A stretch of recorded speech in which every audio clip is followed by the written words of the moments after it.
Hi friends, నేను మీ జ్ఞానేశ్వర్. ఈ వీడియోలో మనము కొన్ని విషయాల గురించి క్లియర్ కట్గా మాట్లాడుకుందాము.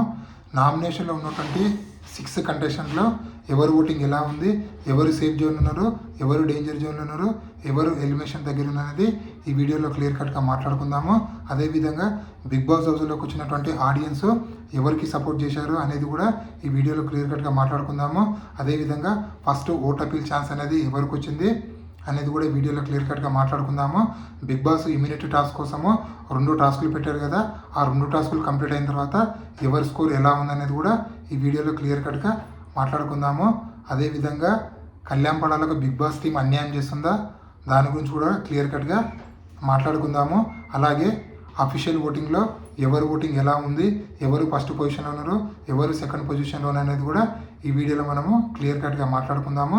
అంతకన్నా ముందు బిగ్ బాస్ 9 టైటిల్ విన్నరు కళ్యాణ్ పడాల అవుతాడా, లేకపోతే ఇమాన్యుల్ అవుతాడా, లేకపోతే తనుజ అవుతాడా, మీరు ఎవరికి సపోర్ట్ చేస్తున్నారు, అలాగే ఎవరు విన్నర్ అవ్వాలనుకుంటున్నారు అనేది ఈ వీడియోకి ఒక లైక్ చేసి కింద కామెంట్ అయితే పెట్టండి. అదేవిధంగా నాకు ఒక ఇన్స్టాగ్రామ్ ఐడి ఉంది. ఆ ఇన్స్టా ఐడి పేరు జ్ఞానేశ్వర్ బీబీ రివ్యూస్ అని ఉంటుంది. ఒక 4900 ఫాలోవర్స్ ఉంటారు. మీరు ఇన్స్టాగ్రామ్ని ఫాలో అవడం వల్ల మీకు వచ్చే లాభం ఏంటంటే ఎపిసోడ్ కన్నా ముందే మీకు అప్డేట్స్ తెలవాలంటే నా ఇన్స్టా ఐడిని ఫాలో అవ్వండి. 100% జెన్యూన్ అప్డేట్స్ అయితే నేను ఇస్తూ ఉంటాను. సో అసలైన మ్యాటర్కి వెళ్ళిపోతాము. బిగ్ బాస్ హౌస్లో ఇమ్యూనిటీ టాస్క్ అనేది జరుగుతున్నది. బిగ్ బాస్ హౌస్లో ఫస్ట్ టాస్క్, సెకండ్ టాస్క్, 2వ టాస్క్ కూడా ఇప్పుడే లైవ్లో కంప్లీట్ అవ్వడం అయితే జరిగింది. ఆ 2 టాస్కుల్లో కంప్లీట్ అయిన తర్వాత ఎవరి స్కోర్ ఎలా ఉందంటే ఇమాన్యుయల్ స్కోర్ 150 ఉంది. అదేవిధంగా డెమాన్ పాన్ స్కోర్ అనేది 120, సుమన్ శెట్టి స్కోర్ అనేది 90, బర్నీ స్కోర్ అనేది 90, అలాగే మన తనుజ గారి స్కోర్ అనేది 90, అలాగే సంజన గారి స్కోర్ అనేది 80 ఉంది. ఇక్కడ టాప్ 1, టాప్ 2లో ఉన్నటువంటి ఇమాన్యుయల్ని అదేవిధంగా డెమాన్ పాన్ వీళ్ళిద్దరిని గార్డెన్ ఏరియాకి పిలిచి డెమాన్కు బ్లూ కలరు, అదేవిధంగా మన ఇమాన్యుయల్కు రెడ్ కలర్ బటన్ అయితే ఇవ్వడం అయితే జరుగుతుంది. అప్పుడే బిగ్ బాస్ హౌస్లోకి ఆడియన్స్ ఎంట్రీ అయితే ఇవ్వడం జరుగుతుంది. సో ఆడియన్స్ ముందర బిగ్ బాస్ డెమాన్ పవన్కి ఇమాన్యుయల్కి ఒక క్వశ్చన్ అడుగుతాడు. సక్సెస్ మీనింగ్ ఏందని చెప్పండి అంటే వాళ్ళిద్దరూ బ్రీఫ్గా ఎక్స్ప్లెయిన్ అయితే చేయడం అయితే జరుగుతుంది. ఆ తర్వాత ఆడియన్స్కు ఎవరు ఆన్సర్ మీకు మంచిగా అనిపించిందంటే ఆ బటన్ నొత్తండి. Maximum audience red colour button నొత్తడం జరుగుతుంది.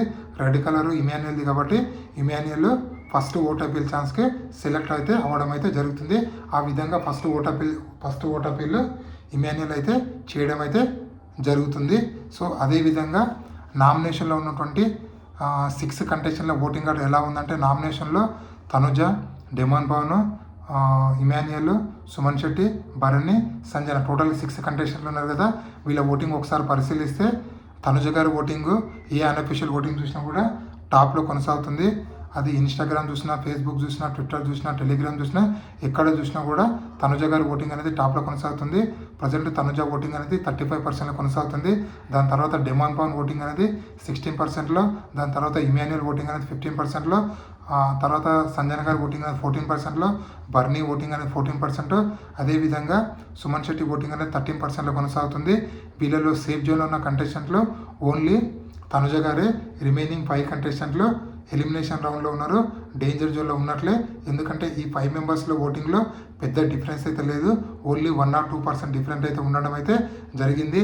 అదేవిధంగా బిగ్ బాస్ హౌస్లోకి వచ్చినటువంటి ఆడియన్స్ బిగ్ బాస్ హౌస్లో ఉన్నటువంటి కంటెస్టెంట్లందరికీ క్వశ్చన్లు అడగడం జరిగింది.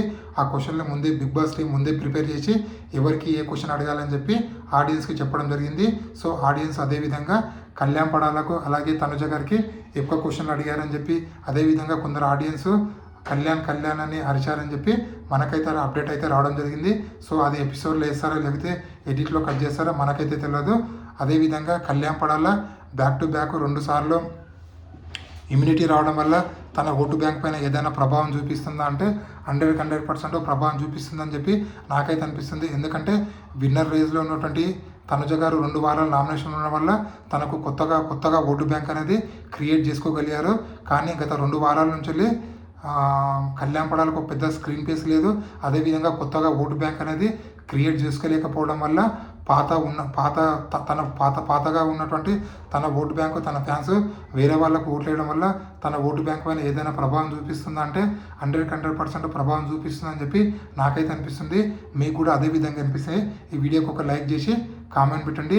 అదేవిధంగా బిగ్ బాస్ 9 టైటిల్ విన్నరు ఆ ముగ్గురు మధ్యలో కొనసాగుతుందా అంటే 100% కొనసాగుతుంది.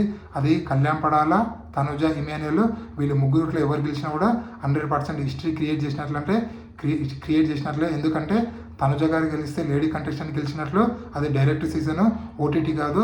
అదేవిధంగా ఇమాన్యుయల్ గెలిస్తే ఒక కమెడియన్ గెలిచినట్లు, అదేవిధంగా కళ్యాణ్ పడాల్ గెలిస్తే ఒక కామనర్ గెలిచినట్లు. ఇది ఇప్పటివరకు లేటెస్ట్ అప్డేట్. ఇలాంటి కొత్త అప్డేట్ ఎప్పుడప్పుడు అందిస్తున్నాను. ప్లీజ్ మన ఛానల్ని లైక్ చేయండి, షేర్ చేయండి, సబ్స్క్రైబ్ చేసుకోండి. అలాగే ఈ కొత్త యూట్యూబర్ని సపోర్ట్ చేస్తారని మనసారా కోరుకుంటూ నేను మీ జ్ఞానేశ్వర్.